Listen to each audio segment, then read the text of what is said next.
Ninachotaka kusema na Watanzania wafahamu, sisi tuna kikokotoo ambacho tulikitumia kupanga bei ya mafuta, bei ya nauli za mabasi ya kwenda mikoani na mijini.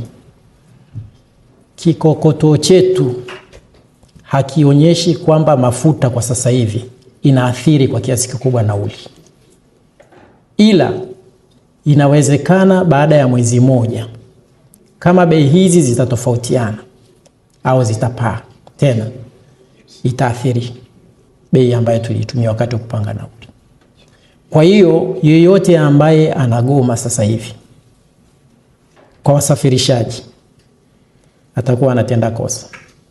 Na mnafahamu kwamba msafirishaji kama mimi hajaridhika na maamuzi yangu kama mdhibiti, utaratibu ni kwenda kulalamika kuhusu maamuzi yangu kwenye baraza jopo la mapitio, review panel. Kwa mujibu wa sheria, review panel itaishauri bodi yangu kwamba hii ni sawa au si sawa.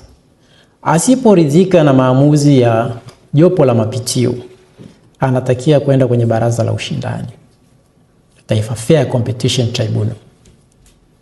Hii ni kwa mujibu wa sheria.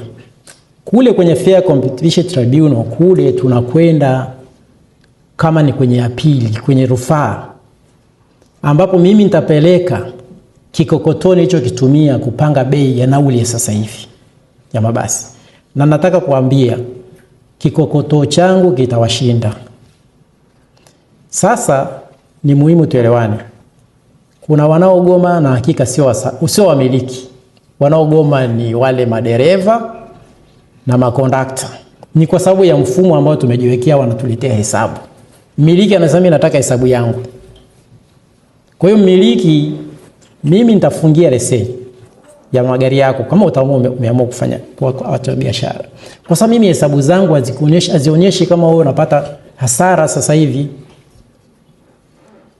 Hesabu zangu zinaonyesha unaweza ukaendelea kuwepo kwenye soko na hata mwezi huu ukaisha. Na ndio maana tunataka tukae ili tuweze kuangalia hali inayokwenda kuja.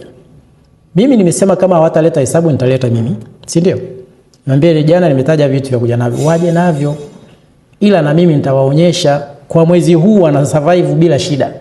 Sasa huu mfumo wa kwamba ulikuwa umeweka labda akuletea 100,000 kwenye daladala yako ndio inakufanya wewe ushindwe kujua huyu kapata ngapi. Sasa tatizo yeye sasa hivi kile anachobakia nacho hapati. Kwa hiyo wao ama waamue kuweka mfumo, na sisi tukitaka tutawekea kwenye mfumo wa tiketi mtandao, na daladala zote ziwe kwenye tiketi mtandao. Iwe ni lazima sasa kwamba kama hutaki yeyote atakayesimama sasa hivi kufanya huduma atamsimamisha leseni, lakini atarudi na mfungie tiketi mtandao ili mmiliki aone online hele zinazoingia ni shilingi ngapi. Vinginevyo hatutaweza kuachia Tanzania wapate shida, kwa sababu sisi tuna hakika wanaweza kusurvive kwa hesabu zetu.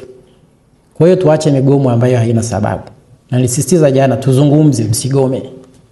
Hilo nafikiri ndio nilitaka niwaambie sasa hivi.